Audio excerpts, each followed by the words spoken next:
আসসালামু আলাইকুম প্রিয় ছাদ বাগানিরা। আমি আগে একটা ভিডিওতে দেখাইছিলাম যে আমার এই বড় পেয়ারা গাছটা এই টব সহ ঝড়ে কাইতে হয়ে পড়ে ভেঙে গেছিলো টবটা। তো অনেকেই কমেন্টে বা লাইক ইয়াতে আপনারা অনেকেই দুঃখ প্রকাশ করছিলেন। তো আমি সেই ভাঙাটা পুনরায় দেখায়ে আবার আপনাদেরকে একটা সুখবর দিব। হ্যাঁ, সেটা হলো আমি এই পাশে যেই জিও ব্যাগটা দেখতেছেন এটা আমাদের সিরাজটেকের স্পেশাল সাইজ 6। এই বড় ব্যাগটা ইনশাল্লাহ এখন রিপোর্ট করব, সেটা আপনাদেরকে একটু দেখাবো। যেহেতু এইটা প্রচণ্ড গরম আবহাওয়ার কারণে আমার গাছটা অনেক ক্ষতিগ্রস্ত ছিল। গাছটা অনেক বড় ছিল, তো পাতা অনেক শুকায় গেছিলো, ছোট ছোট গুটি পেয়ারা ঝরে পড়ছিল। তো আমি এই জিও ব্যাগটায় ইনশাল্লাহ এখন রিপোর্ট করব। তো আপনারা হয়তো ভাবতেছেন এত বড় গাছ কীভাবে রিপোর্ট করব। দেখেন এখানে কৌশল অবলম্বন করছি।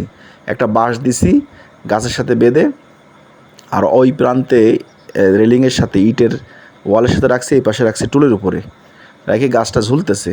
তো এই জিও ব্যাগে কোন দেখেন ছিদ্র করার প্রয়োজন নাই। ব্যাগটা 600 জিএসএম গ্রে কালার, এটা প্রায় 18 থেকে 20 বছর চলে এই ব্যাগগুলো। এই ব্যাগে ইনশাল্লাহ শিফট করব এখনই।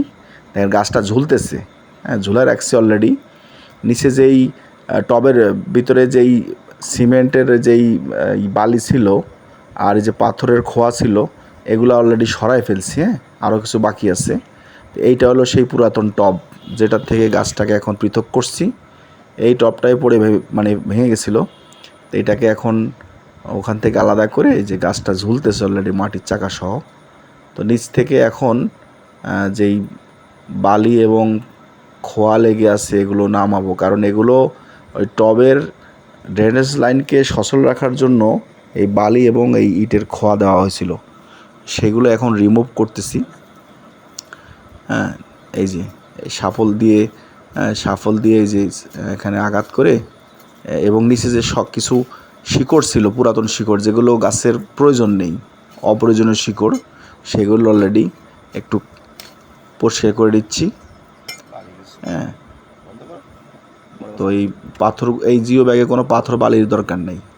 এদের গাছটা আমি ঝুলন্ত অবস্থায় নিচ দিয়ে ঢুকাই দিছি, তো ওই গাছটা এই যে সুন্দরভাবে জিও ব্যাগে সেট আপ হয়ে গেছে। হ্যাঁ, কোনো ঝামেলা হয় নাই, খুব সহজে। আমরা দুজন ছিলাম, আমার ওয়াইফ এবং আমরা দুজনেই গাছটায় রিপোর্ট করছি। অনেক বড় গাছ, মাটির চাকা শহরে বসাই দিছি। এখনও পাশে অনেক জায়গা, এবং প্রথম জিও ব্যাগের নিচে কিছু মাটি দিয়ে নিয়েছিলাম, নিয়ে গাছটা বসাইছি। বসানোর পরে দেখেন পাশে এখন কত জায়গা আপনাদেরকে দেখাচ্ছি। এখনও প্রায় 3-4 ইঞ্চি জায়গা এই যে ফাঁকা, চতুর্পাশে 3-4 ইঞ্চি জায়গা এখনও ফাঁকা।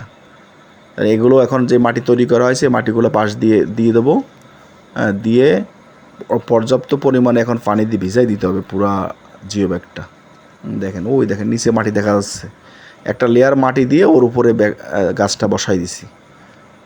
এটা এইভাবে ইনশাল্লাহ আরও 8-10 বছর চলবে, কারণ এই জিও ব্যাগটা তো চলবে লং টাইম, 18 থেকে 20 বছর, 600 জিএসএম ব্যাগ যেহেতু। তো গাছটা ইনশাল্লাহ পুনরায় আবার জীবন ফিরে পাবে, একটা ভালো একটা পাত্রে বসানো হয়েছে। আর এই পুরাতন টবটা ভেঙে চুরে যদি অনেক জিও ব্যাগের নিচে দেওয়া লাগে, সাপোর্ট হিসেবে দেওয়া যাবে। তো আলহামদুলিল্লাহ গাছটাই সুন্দরভাবে, দেখতে কত সুন্দর লাগতেছে এখন, তাই না? কত সুন্দরভাবে এটা একটা আধুনিক জিও ব্যাগ, কোনো ছিদ্র করা লাগলো না, কোনো কিছুই নাই, পচবে না, ভাঙবে না, রং নষ্ট হবে না, কোনো টেনশন নাই। আর গ্রে কালার ব্যাগগুলোর সুবিধা হলো এগুলো রোদ পড়লেও মাটি গরম হয় না, মাটি ঠান্ডা থাকে। তো গাছটা দেখেন কত সুন্দর সতেজ অবস্থায় এই প্রাণ ফিরে পাচ্ছে। আমার ওয়াইফ আর মালচিং দিচ্ছিল, যখন টবটা ভেঙে গেছিলো, পানি দিলে পানি দাঁড়াইতো না, তখন সে মালচিং করছিল। মালচিংয়ের কারণেই নতুন করে যে কুশি ছাড়তেছে আবার। এর আগে তো মৃত প্রায় হয়ে গেছিলো। তো আলহামদুলিল্লাহ কমপ্লিট হয়ে গেল জিও ব্যাগে বসানো। প্রায় 4-5 ইঞ্চি জায়গা খালি রাখা হয়েছে, এই যেখানে এই যে পানি দেওয়ার জন্য এবং জৈব সার দেওয়ার জন্য। এই যে পানি দিয়ে একদম টবটাকে এখন একদম জিও ব্যাগটাকে একদম ভর্তি করে দেওয়া হবে, যাতে কোনো খালি জায়গা না থাকে, সব জায়গায় যেন মাটিটা চেপে যায়। কারণ খালি জায়গা থাকলে ওখানে খালি জায়গায় বাতাস থাকে, আর বাতাস থাকলে ওখানে ছত্রাক এবং ব্যাকটেরিয়া ওখানে বাসা বাঁধবে, গাছকে ক্ষতিগ্রস্ত করবে। ধন্যবাদ।